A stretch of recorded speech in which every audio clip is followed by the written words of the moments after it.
Oh my God. Welcome back, you guys, to the 10 Dimensions of Wellness podcast. It's been 5 years, you all. Oh my God, oh my God, oh my God. And I am extremely excited to return. We are refreshed and ready to dive deeper into the world of wellness with you. I am your host, for all of you who don't know, Cammie Red. And this year, we're kicking things off in a huge way. We are gearing up for our next virtual wellness summit, which is on December the 14th. And to start this week, we are honored to have one of our VIP coaches who will sit on that VIP panel, Miss Jackie Scully. Jackie brings a wealth of knowledge and passion to the wellness space, and today she's here to share insight on her background, on who she is. Now, whether you are a longtime listener or new to our community, you are in for a treat today. So thank you for joining us on this journey to explore every dimensions of wellness. And let's get started with our guest, Miss Jackie Scully. Hi, Jackie. Hello. Thank you so much, Cammie, for bringing me on your podcast and inviting me to be part of the Virtual Wellness Summit. I am so excited. Everything about my teaching, my background, my podcast, and book is all about wellness. So I feel very aligned with your messaging, and I'm so excited to be here. Oh, I am so excited to have you. I thank you for being one of our first guests back. This is so cool. Yay! It's awesome. Let's jump right in, Jackie. My first question for you today is, can you tell us about your journey into emotional wellness and what initially inspired you to focus on this area? Yeah, I would say since I was a kid, I was always a very emotional child, very sensitive. I consider myself an empath. And I didn't see a lot of spaces in school and in community talking about your emotional wellness and your EQ. And I think that's why I wanted to get into teaching. I really cared about kids and teenagers. And I didn't want to just talk about let's look at subject matter only, but really we need to look at how we flourish as human beings. And so I had a lot of my own kind of like spiritual path growth over the last few years where I tapped more into my emotional wellness and then started to really message that on my podcast and my book and now on social media, and really trying to be an advocate for education reform and bringing that type of kind of focus into schools and all those spaces. So I think it really stems from my own experience as a student and seeing like what was lacking in my own kind of spaces. And so that's kind of what brought me to this kind of work today. Awesome. Now, you experienced a significant emotional transformation since 2020. What were some of the key moments that defined this journey for you? Yeah, the pandemic, especially teaching during that time and being in many spaces, not only in the school I was at, but in a lot of virtual online groups where teachers were really burnt out. They were not taking care of themselves. And then they were looking at these children who were isolated, who didn't know how to have their own coping mechanisms with the stresses of the pandemic. And it just felt like we were all kind of in this despair. And it was really, really sad. So I kind of had to go through my own kind of dark night of the soul in 2020 and 2021 to really discover that I wasn't taking care of my own self the way that I really wanted to see in others too. So then I started going into doing more inner work and my spiritual growth in 2022, which led to my podcast, The Teacher Story. And that was my first podcast where I just wanted to hold space for people to share what they have been through and what they want to see change in education. And really, that became like part of this emotional wellness. It was a healing journey for myself and for so many teachers and other people in education that came on my podcast. And I did that for the last 2 years. And so many people wrote into me saying that they were able to really be themselves and they were sharing emotions that were pretty raw in a platform such as this, where thousands of people can be listening to your message. And I just felt like it was time. It was time for us to come out of the pandemic and say, we have these stories and we have these journeys we want to share with you. And it allowed for so many people to connect with one another. I love that. I love that. I want to first, let me, before I move on to my next question, I want to just give you kudos and accolades for being a teacher. That is a job that is selfless and that you probably don't get as much recognition and reward from, but just thank you for being here for our Thank kids. you. I remember what it was like in 2020. I was working in a very small town in Texas as a nonprofit executive director. And one of my goals in that town, because not everybody, like you stated, was connected to the internet, and these kids were very isolated. A lot of our children in the town that we worked in did not have access to the internet. So that was Yeah. one of the things that we worked on, an initiative of getting started, was making sure everyone had broadband and internet connection, because in that area, imagine being isolated, whereas some, and not having that connection at all, whereas some places the little connection that people were getting were through the internet. Yeah, absolutely. So my next question for you is, how did your background as an educator influence your approach to emotional wellness and intuitive truth guiding? Yeah, so I have taught psychology for a long time. And so that was kind of my, I think, lead into really starting to focus on emotional wellness and really looking at EQ, your emotional intelligence. And I often would say to my students and to others, like, this is really something that should be a priority over IQ, right? We're kind of moving away from that idea of like, well, I have this IQ score, or I'm gifted, or I'm this and that. And it puts people in boxes and it really attracts kids and attracts people. But your EQ is what makes you function in the world, to have healthy relationships, to tap into your own emotions, to regulate your emotions. There's a lot of businesses and companies now that when you apply for a job, they're going to give you some kind of inventory or survey to take to see kind of what your EQ is, especially if it's a company where there's a lot of collaboration, which most work today is collaborative. And the work that we're going to see moving into the future is going to be all about collaboration. So your EQ is actually really important. The Intuitive Truth Guide and kind of this messaging I've been doing with Speaking Your Truth came out of another podcast that I co-host with a friend, Jessica Maidenford, called The Intuitive Teacher. And we talk all about your intuition, tapping into that, which is your intuitive teacher, your guide within you, your wellness. We talk a lot about spirituality. And the idea is to tap into what's true to you. And I had to kind of walk through the fire myself to figure that out before I can help lead others, because I didn't always speak my truth. I felt like I kept a lot in and didn't stand up for myself, or didn't really see my light and my potential until really like closer to 40 years old. You know, teaching is an identity that I have, it's a title that I have, but it's not my whole essence. And I think that's what people often see themselves as, just their career, or they often see themselves as one thing in their career, when really you have so much untapped potential. And that's really your intuitive truth of like, who am I? What's my essence? And what I discovered is my essence is really about being a speaker and being a motivator and being a mentor for others. And that I'm doing this alongside of you. Like, I didn't just like all of a sudden, like, I hate the word expert. I am not an expert in anything, but that we are always kind of working on our own self growth as we are working with other people to help them. And I think that is a really great coach, is that you can show what you've gone through and that you also are doing this alongside the people that you are wanting to serve and help. I love that. Your focus on EQ and SEL in education is inspiring. How do you believe these tools can transform traditional learning environments today? Yeah, I mean, my vision is to see kind of, at least to start, a 50-50 kind of profile for schools where we're not tossing out the subjects. We're not saying math, science, the humanities, that's not a focus anymore. But I think we need to have like a 50-50 approach where there's subjects that you need to learn, and there's a certain level of like basic understanding most like kids, in order to be functional adults, should know.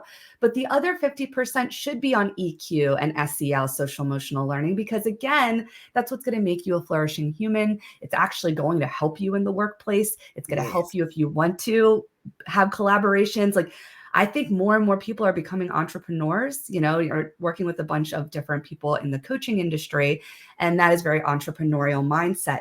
And in the entrepreneurial mindset, you are going to be collaborative. You're going to be working with a lot of people, and your emotional wellness, your EQ is really important for that. And so we need to start with the kids and talking about that. This is just as important as the subject matter that you're learning. Now, if I'm going to be really truthful, I think it's more important. So I think your EQ and SEL and all that should actually take a priority over all of the subject content areas, because also kids can learn a lot of things on their own using the internet, right? We have chat. Yes. You could do a lot on your own.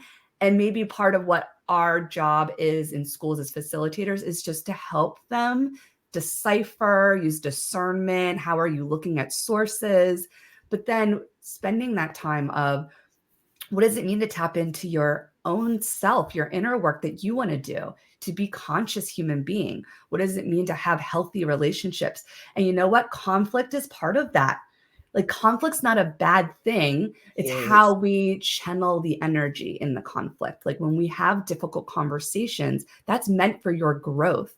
I think we are in a society today where we are almost like, I just don't want to talk about it. I don't want to talk about it. It's going to ruffle feathers. And then we have this growing divide, and we're doing it in schools too. And we're doing this. This is a disservice to these children.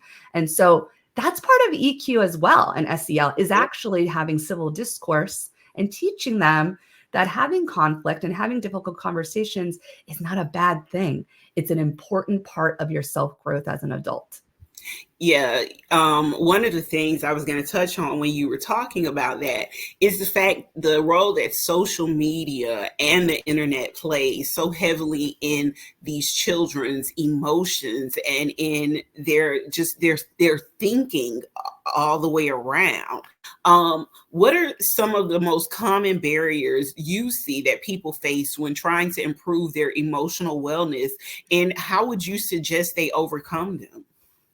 Yeah, that's a great question. I think that the biggest barrier is that our emotions are very difficult, and it could be hard for people to want to actually go through feeling it, especially if you're going through grief, you're going through sadness, you're going through anger, and they might just not have the tools of like, well, how do I do that and not feel like I'm going down a spiral of, now I'm depressed because now I'm actually bringing up these emotions of sadness or grief.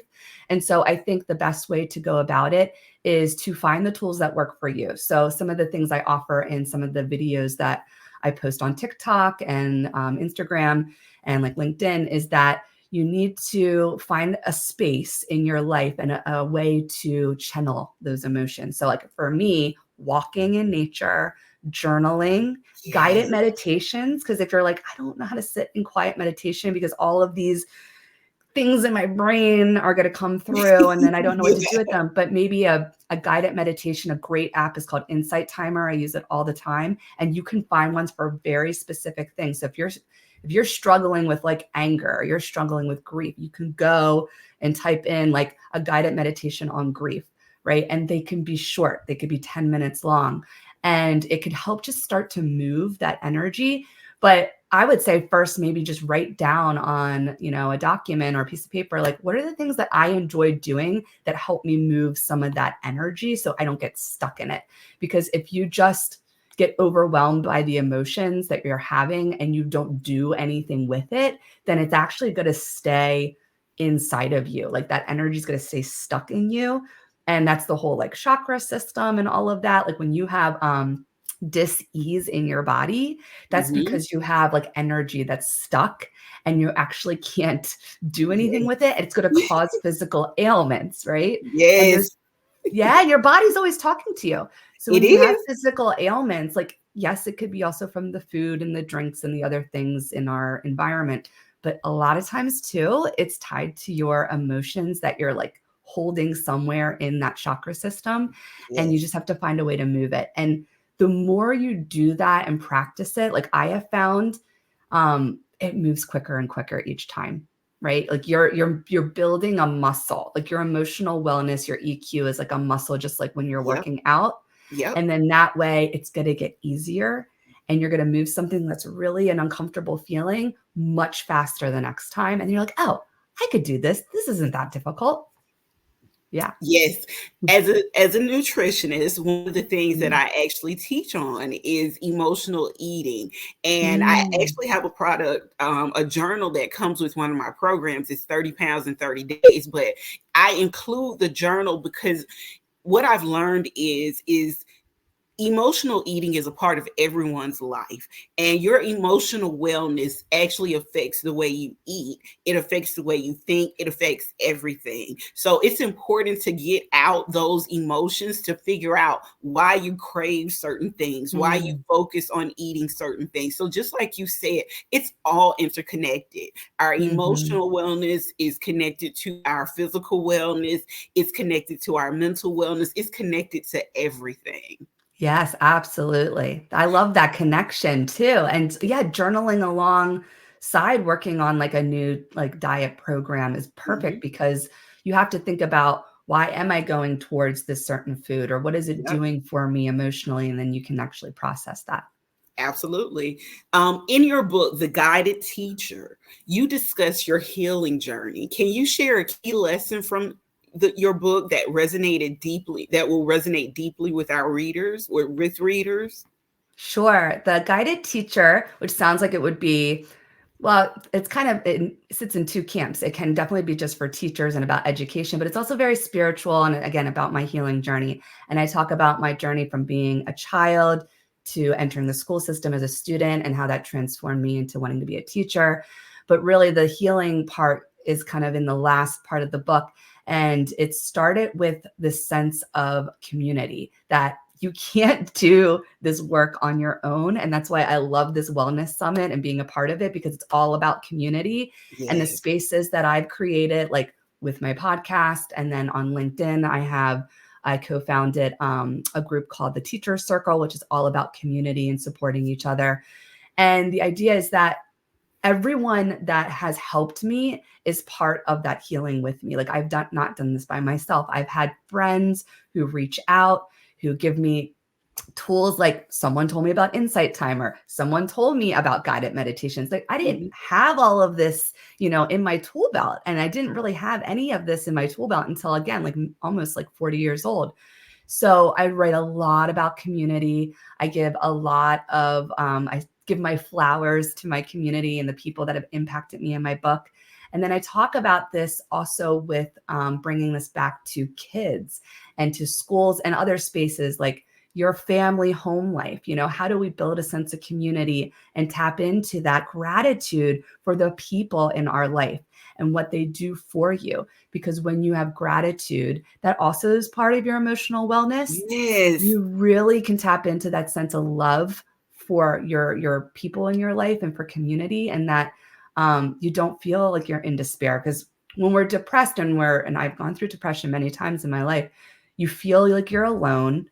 You feel like the weight of the world's on your shoulders. You feel that no one is there to help you. But most of the time, we're doing that to ourselves. We're saying, no, I don't need help. No, this is my problem. No, I don't need anyone else to figure this out for me, Yes. because no, have people come, invite them into your life, have them help you, have them give you tools. And it's an energy exchange. You're going to be doing that for them. So when you are on kind of this other side of healing, then you can do that for others. So my book was also kind of that energy too. It's like I'm sharing a very personal and vulnerable story of my life. And that was huge for my healing journey, because just to put your words on paper that could be out there on Amazon and anyone around the world can read that, and it's Yeah. permanently out there, is a pretty scary thing.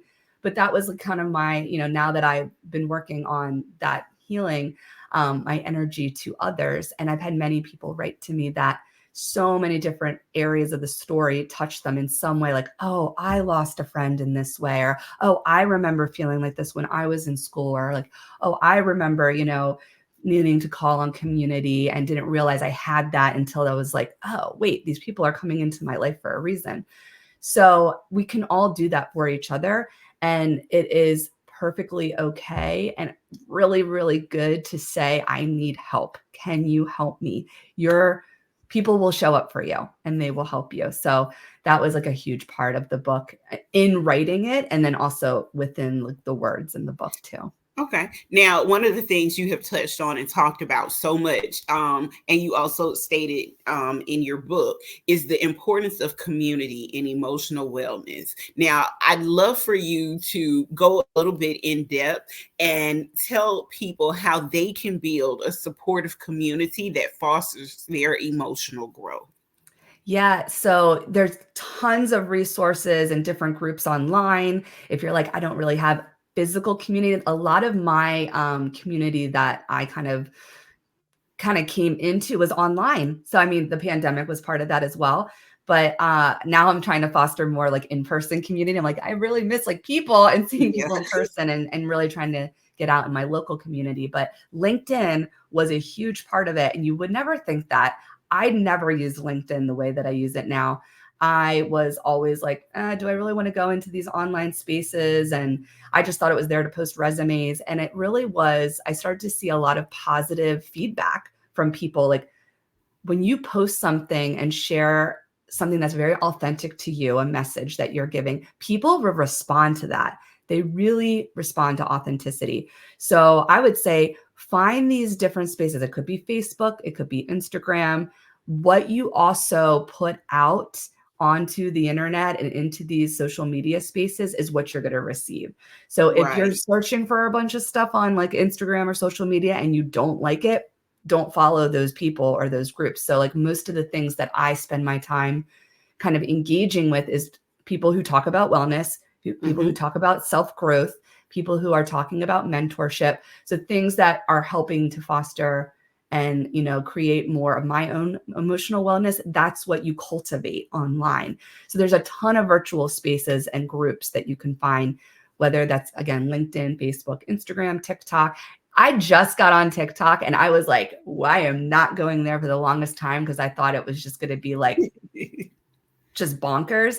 And again, you can shape it the way you want it to be. So since my messages are all about wellness and I follow kind of like the same type of people on Instagram, I look for them on TikTok and then it's cultivating a very positive experience for me on TikTok. You have a lot more control and power than you think. It's all about what you choose to, you know, follow, what you choose to speak about and what you choose to look for, and then you can create these wonderful virtual spaces of different support groups. And it happens over time. It's organic. It's going to start really small. And then as it builds, you're like, wow, I have all of these like great new friends. Like I have friends through LinkedIn. I wouldn't have thought that 3 years ago. Like, but like legitimate best friends from LinkedIn, from Instagram, from other spaces. And it's really like you kind of just have to step into having a little courage and getting your voice out there, whether you're just comfortable with writing posts, sharing pictures with motivational quotes, or if you want to start making videos. But when you do that, people will respond and you will start to feel that community and that energy from others. Love it. Love it. Now, routine seems to be a cornerstone of your wellness practice. What are some daily habits you recommend for maintaining emotional balance? Yeah, the routines are important. I just, through my other podcast that I do with my friend Jess, the intuitive teacher, we did a workshop series this summer, and we talked a lot about routines, rituals, spaces. So, what I do in the morning is, if you don't have a lot of time, and right now, like I have a little bit more time than I used to have on my hands, but I do a kind of like morning mantra in the shower, Love prayer, it. meditation, whatever you want to call it. But I use affirmations and go over different things that are going to help give me that positive kind of like start of the day. So I always say things like, whatever is for me will not miss me. And I'm, you know, in that kind of space right now, like, you know, looking to like build my motivational speaking and my branding and all of that. So I use that mantra a lot. I do say like prayers. I pray for people in my life. I always say like I'm open and ready to receive whatever I'm looking for to come into my life. So like community, if that's something that you want. And it just creates a mindset. And honestly, like doing that in like shower or you take a bath or whatever, if that water kind of cleansing, if you know, it kind of just, it's also part of that energy to like start fresh, start the day fresh. And then when you can, you know, I've had those busy days where I'm like, I am not getting to any downtime during the day, but at least take some kind of break when maybe that's lunch or after work. And again, it could be like a short walk, it'd be a little bit of journaling, or it could be a short meditation, like 10 minutes long, like if you wanted to do a guided meditation. But I try to do something after a very busy work day that's going to bring back that energy that I started with in the morning. So I think the opening and kind of closing to your day is really important. And then it also kind of sets the tone for how do you want your evening to be. I was always that person, especially coming home from school when I was teaching, that if I had a really stressful day at school, before I used these kinds of routines, I brought it home with me. And Yeah. that wasn't serving me and it wasn't serving my family. And then you feel more, you know, you feel like even more guilt because you're like, great, now I brought that energy onto other people that I love. And they, you know, they weren't even there. They're not part of this. So I think we do also have a responsibility. I think this should be worked into EQ and talking about this is that we do have a responsibility to work on our emotional wellness and manage it because we are affecting other people in our lives that we work with, in our family and our friendships. And people just don't want to be around like angry, sad people all the time. And people want to be No. around it either. So it is a responsibility as an adult. And that's why I think teaching it to children when they can still be a little maybe explosive or make mistakes, it's like, okay, you're kids, you're learning. But when we're adults, people just don't want to deal with that, right? They're like, you're an adult. You need to like manage your emotions and manage Mm-hmm. your stress and how you're talking to people. So opening, closing of the day, I think space in your home or wherever that is, maybe it is at work, however you want to create, I call it a sacred space. So like I'm in my home office right now, but this is also a space that I created with like beautiful flowers and plants and the colors that I enjoy. And I use essential oils and a diffuser. And so it's a workspace, but it's also a space I feel like I could relax when I'm ready to get off of the computer and maybe do my journaling Yeah. or do Okay. a meditation. Yeah. Now, let me ask you this. What role does intuition, because I heard you mention earlier about the mantras and some of the things that you've been working with Jess, her name is Jess, correct? I'm Yes. saying that correct. Okay, with Jess Wood. What role does intuition play in our emotional wellness and how Mm. can someone start to connect to their intuitive truth? Yes. So your emotions, I believe, is really the energy behind that intuitive truth. So when you are really listening to the emotions in your body, so like for me, I have noticed when I am really getting kind of like this feeling of an overwhelming kind of either sadness or it's like an overwhelming sense of even deep love, but I'm crying. That signals to me in my intuition that like I'm onto something. Something feels really true to me because I am being emotionally moved by it in some way, even if it's a difficult emotion. So I believe emotions are energy and they're giving you information. And that information is going to be tied to that intuition of like, so when I'm trying to make a decision, say, you know, I'm on a job search and I'm looking at something and I'm like, is this where I want to go? And I'm like, sometimes if you're just in your head, it gets really noisy. And then you're just like overthinking, overanalyzing. And I used to always be in my head more than in my emotions and my intuition. But then I just go and I sit and you just have to be a little bit quiet and have to think about what is my emotional state telling me? If it's like, I don't really, I feel kind of queasy, I feel kind of off about this, then maybe I'm not supposed to go with that job. Maybe I'm not supposed to go with that decision, you know, that I was going to make. So you have to almost like use it as energy, but you have to get quiet and still about it and see what is it providing to you. Following your gut is really important. Like, and I would say this to my students all the time. Mhm. They always would take like, you know, you take a test and I did this too. Like they scratched out like the answer that they're like, oh, that was what I was going to go with. That's what my gut said. I'm like, it's probably true. You probably Yep. should go with it. But you if you work on that again like a muscle, if you work on sitting with your emotions and then figuring out kind of like what is that telling me and you track it like journaling and you start to see patterns, then you're like, oh, this is a tool I can use. And so you don't just see your emotions as like, oh, I'm an emotional person, or these are difficult emotions. It's actually helping you figure something out. And Yeah. so listening to yourself and following that intuitive truth, and you're, again, I think your emotions are the energy behind it, is what's telling you, you got to do this, or you don't want to do this. Okay. Now, what advice would you give to someone who feels disconnected from their emotions or struggles with the emotional self awareness? I think the first thing is to start to work on some of these practices and these tools. Like, I honestly believe meditation, and again, guided meditation is the best way, because you can sit in some quiet, even if it's guided, and start to kind of pay attention. And then journaling afterwards, because then what you're doing is you're documenting Yeah. what came through, and then go back, read your journal maybe like the next day, and you have a different set of eyes on it, and then you're like, oh, I actually see how this is providing some information to me. And you just do this in little baby steps. So you do like a little bit at a time, maybe you do it a couple times a week or short amounts of time. And then it starts to feel like it's actually helping you. And then you're like, I can sit with these emotions because now I could see that it's helping me. I also find talking to people. So if you have even one person in your life, a good friend, a family member, that you can kind of be yourself with, you can have conversations with. If it's not something where you can have like a phone call all the time, what I do, and this is actually what my friend Jess and I do all the time, which led to our podcast, is there's this great app called Marco Polo, and we leave video like recordings. And so sometimes we don't need to just wait to like, we're both really busy and like, I can't talk to you for a half hour, but I'm going to leave you a video note, and it's like, it's getting it out of me. I And love then that. that way she can listen to it whenever she wants to listen to it. And if you don't have someone like that, I have often like left myself voice notes. So just, again, if you want to do something really quick and you're like, oh my gosh, I'm feeling so frustrated right now, leave yourself a voice note on your phone, let it out, let that energy move out of you, and then go back and listen to it. And you're like, huh, okay, that's how I was feeling at that time. Don't really feel like that right now, but I'm learning something about that state. And so it sounds like you're talking to yourself, which actually is a sign of high intelligence, to talk Yes, to it yourself, is. talk through things.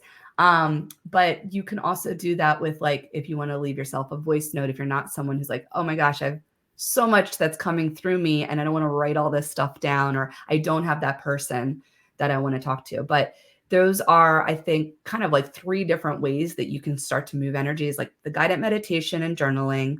If you do have someone you trust to share some, personal things with, and if you don't have time or they're very busy to talk on the phone when you need it, say, hey, do you want to try out Marco Polo? Try out this like video app, or you want to just leave voice notes with each other on our text message. Um, and then you can start to do that. And then it just becomes like a great way to process. Or you can just do it and leave those voice notes for yourself and listen back to them. And it helps.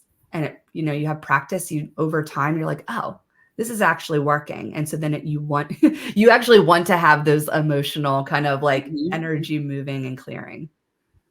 All right. Now, several times before you mentioned the benefit of connecting with nature. What Mm. impact has nature had on your emotional wellness journey?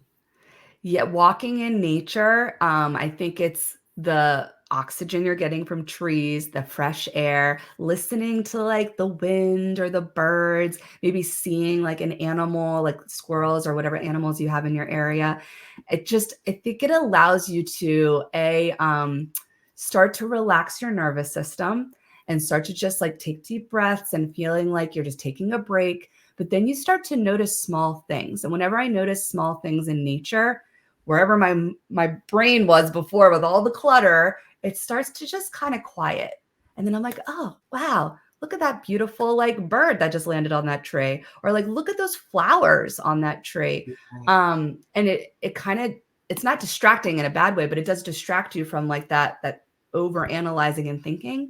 And then you can come back from like being in nature, whether that's walking, sitting in nature, and you might find that you're more in a relaxed state. And then whatever you were maybe struggling with, you could process it a little bit more. So even, if it's something you're having a difficult time tapping into an emotion, go for that walk, right? Just sit out in nature.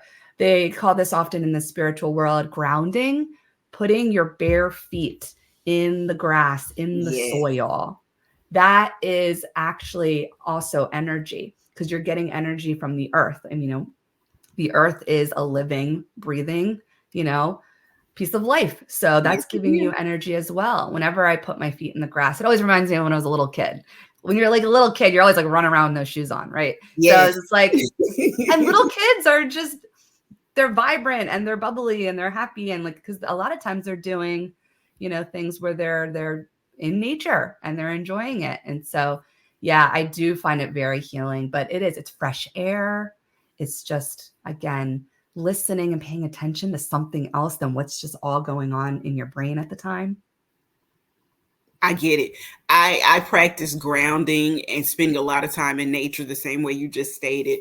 My son, my parents are always asking me, Mom, why are you outside with no shoes on? And I literally tell them because I love it. I love putting my feet in the grass. I love sitting in the sun and soaking up Mm, the energy from the sun.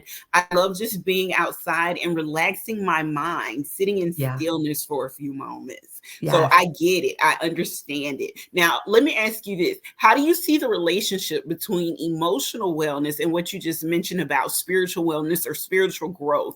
Are they interconnected in your experience?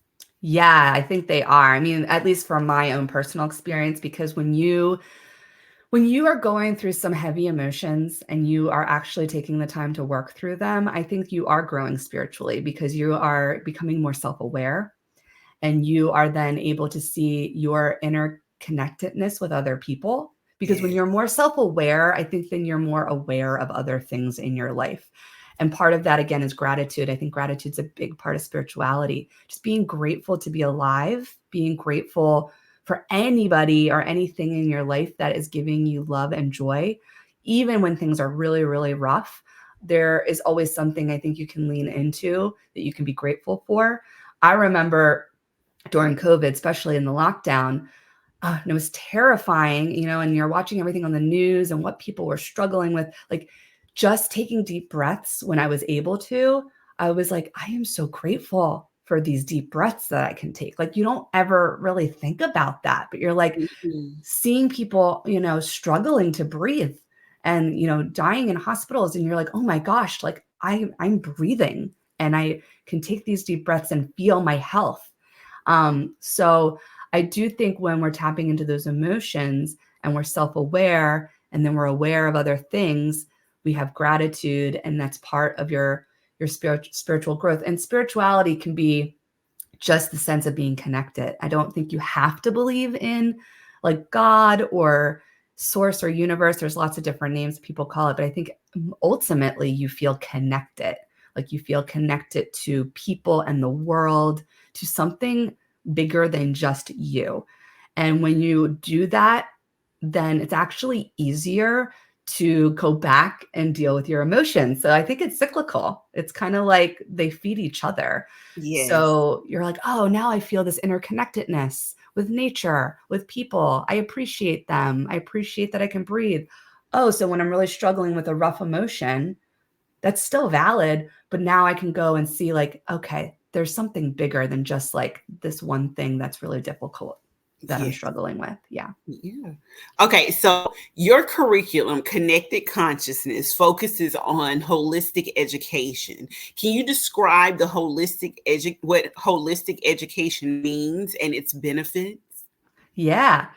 So, holistic education is really looking at the whole person, right? And so, going kind of back to that like 50-50 model I was talking about, but we need to be looking at again our EQ, our connection to our community, our service. So, connected consciousness was something that came to me through my own healing journey, but I do this as it's very structured as like a curriculum would be. It's a 6-part unit, 6 units, and you first start with basically like what is consciousness? What does it mean to be a conscious human being? So within that first part, I use a lot of my psychology background. Mhm. Psychology talks about conscious states, different ways that we are in consciousness. So there's a lot of science that's connected with this. It's not just necessarily what you hear in the spiritual world, but there's a lot of that psychological science connected to what does it mean to be conscious.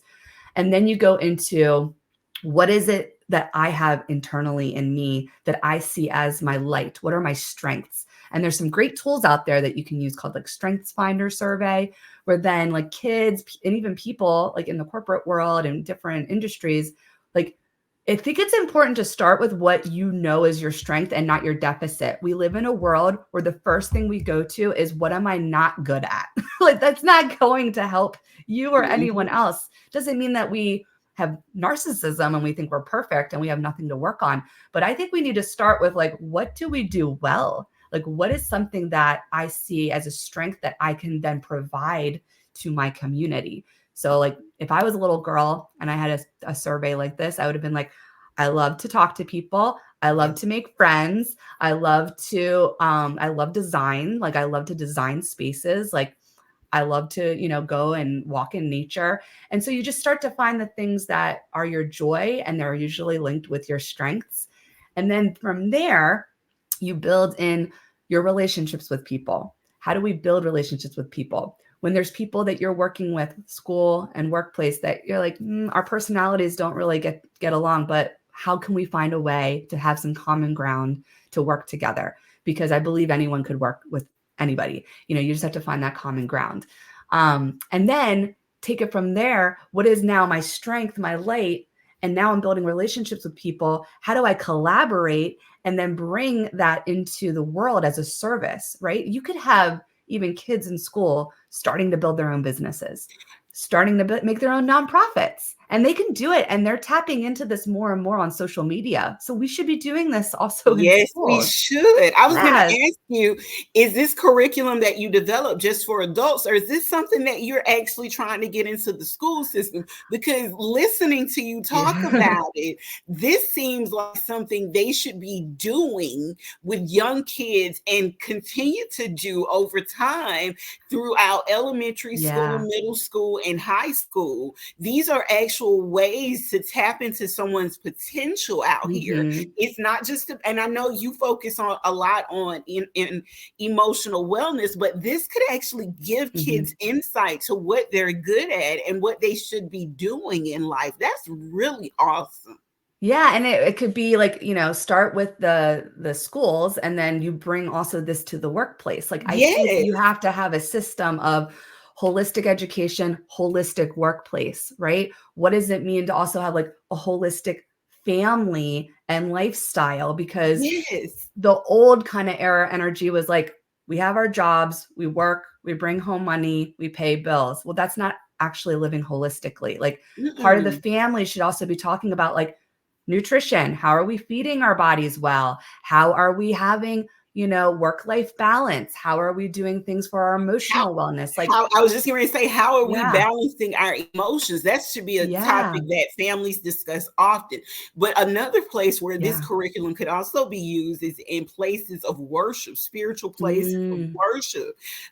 This yes, could give so much insight into how your parishioners or your followers are thinking, what you could do to help them build in their yeah. own spiritual wellness.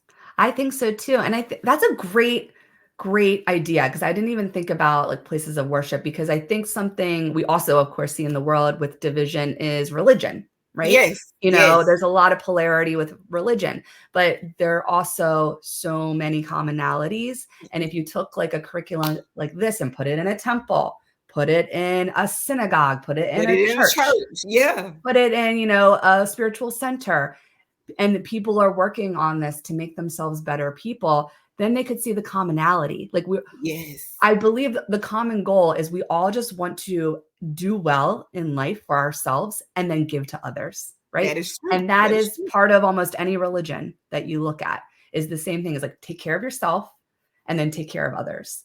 And if we see that as really the recipe of life in schools, in workplace, in places of worship, in our home, is like, how do we take care of ourselves?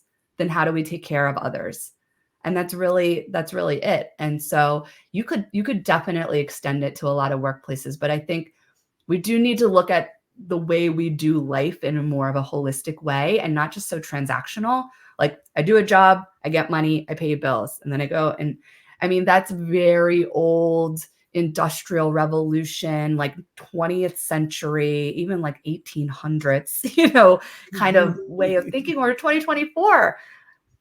We are in an era, I believe, of consciousness. And then that part of consciousness is, how do we actually want to live and Mhm. thrive and be healthy human beings, and then actually help people, help other people. And then you're living in a world where people are healthy, and you have then probably healthier leaders, maybe Yep. healthier governments, Yep. it can just So extend outward. one of my mantras is devoting my life to helping people get healthy, healed, and whole. And what Mm, you actually teach in your curriculum is a part of that. It's about being in a healthy mindset, living your life healthy across all spectrums. So I absolutely love that. mm, Now, I mhm. have a personal question for you. How do you maintain consistency in your motivation in your wellness routines, especially when life gets hectic or challenging, because you're taking on other people's emotional energy sometimes? Mhm. Yeah, that's a great question. Because, and you know what? You have to have grace with yourself. So the first thing I'm gonna say is that I'm not a superwoman, and I don't expect to be, and I don't see other people as that either. I think we have to have grace when we fall down and that we're not maybe taking care of ourselves. And again, that is a muscle as well, because when I slide off of my practice, like haven't done my walks in nature, haven't done my mantras, haven't done my meditation, and I'm getting a little like that sense of like frustration again and feeling a little like emotional and not taking care of it, I catch it faster because I've been doing this practice. So it's just being self-aware and just saying, you know what, I had a bad day, and I'm not going to let it get to me, but I'm going to recognize it and I'm going to start again and see each day as a fresh day. But you do have to, especially if anyone's in any kind of industry, spaces of service in any way, you do need to take care of yourself. You cannot pour from an empty cup.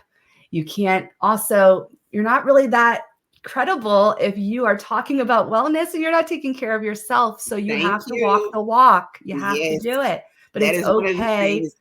Yeah, Yeah. I am It's okay. always telling wellness Walk the coaches and walk. speakers that they have to walk the walk. You can't have followers and people looking at you, and you're not. For me, it's you're not taking care of your Yeah. physical wellness. That's very important. Yes, But absolutely. So you got to ma- do that. Do it for yes, yourself to do it for others. absolutely. Now, a lot of people struggle with self doubt and fear when they're starting their wellness journey. How do you help them overcome these feelings? Self-doubt is a big one. I have it and I've had it a lot of my life. Like, it's called, like, they'll say this in like a lot of spiritual wellness work, the gremlin in your brain. Mhm. And my big one has been self-doubt. It's very natural to doubt yourself and to say like, I can't do this, or, I'm not going to get better, or I'm just in a funk and that's where I'm going to be. But again, call on your team, your people in your life to support you. When I'm having a self-doubt moment, I have a certain couple of people that I will message to and say, this is where I'm feeling right now. And they are like my cheerleaders, and they come back through and they're like, it's okay to be a little down, but you know your potential, you know who you are, you know your strengths. And it's like they just give it right back to me. So again, don't feel like you're alone. Use your resources, use your people in your life. But it is very normal to have self-doubt. You just don't want to stay in it. So the longer we stay in the self-doubt and the longer we stay in that kind of funky place, it's a lot harder to get out of it. So as soon as you again recognize like, oh, I'm having that moment of I can't do this, then it's like, okay, maybe I need to listen to like maybe a motivational song or a motivational talk, or maybe I do have that friend or someone that I know is my cheerleader. I found a lot of my cheerleaders again online. A lot of these people are not in my physical space. I do Yeah. have great family, but I have a lot of, these friends that I've made in these community spaces online, and I just call on some of them that I know will get me out of that little self doubt kind of spiral. It's very common though. So again, grace with yourself. That is probably one of the most common things for humans, is to have self doubt. Awesome. Now, Gratitude is a powerful tool you frequently mentioned earlier. How can one cultivate a deeper sense of gratitude in their daily lives?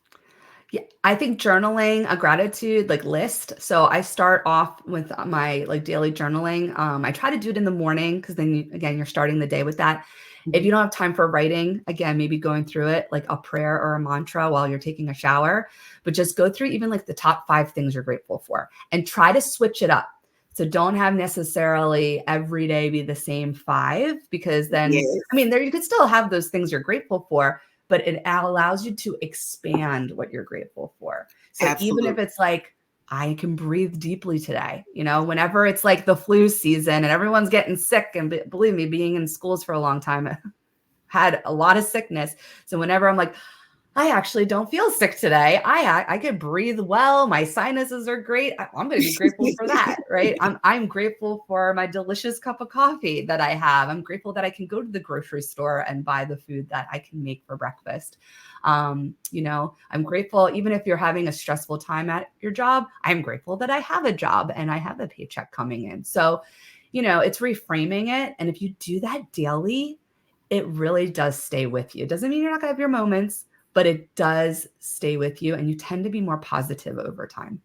Absolutely. Now, you've created content across various platforms, including your podcast and YouTube. How do these platforms help you connect with your audience on emotional wellness topics? Thank you. I found that I started with written posts. And so I would often write in almost like, I wouldn't say I'm a poet by any means, but kind of posting with like the emojis and having kind of like one line sentences of things that would be my authentic, kind of pondering, like whatever I'm like, if I'm thinking about, I want to talk about balance. I talked about that a lot this summer.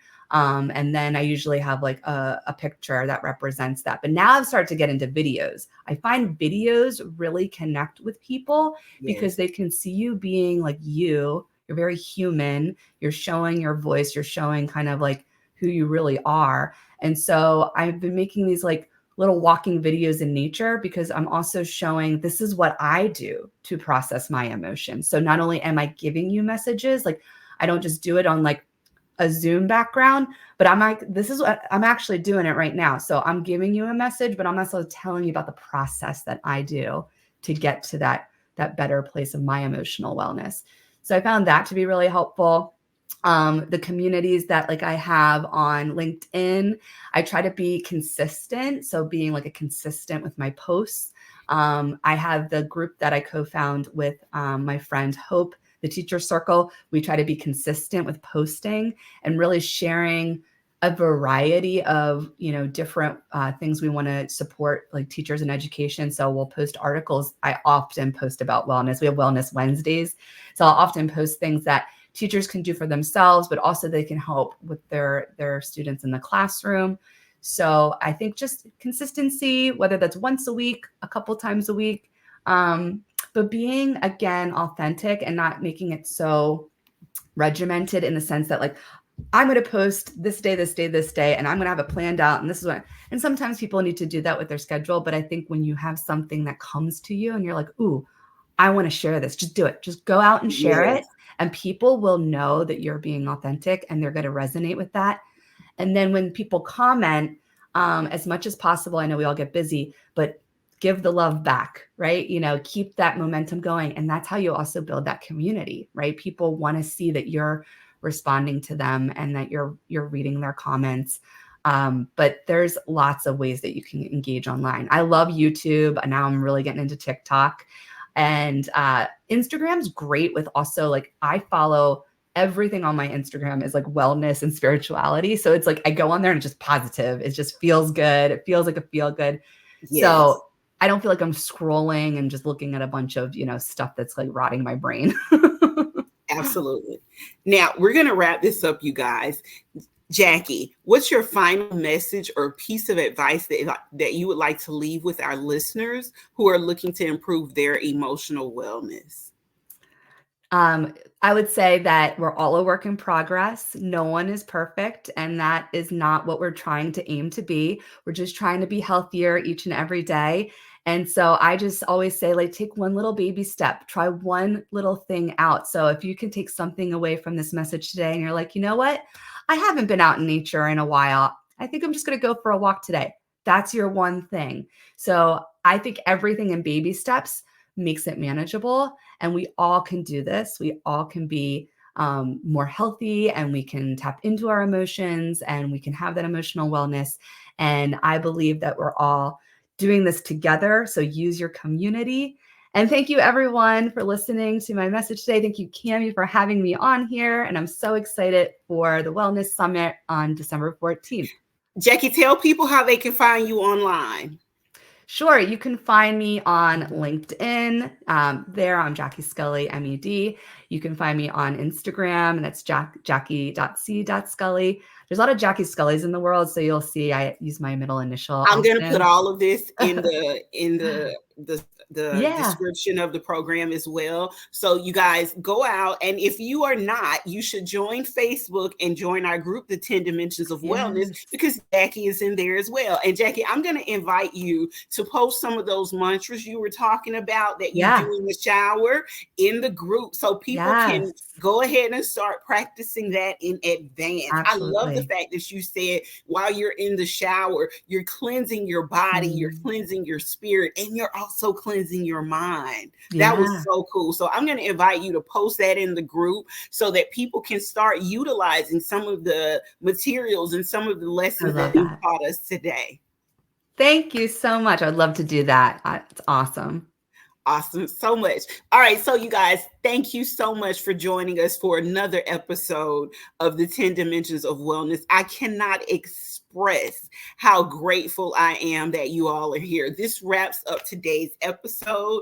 A huge thank you to our VIP coach, and panelist Jackie Scully, for sharing her incredible insights with us. We hope you found today's discussion as inspiring and actionable as we did. As we prepare for for this year's virtual wellness summit, we are excited to keep bringing you conversations that empower you to live well in every dimension of your life.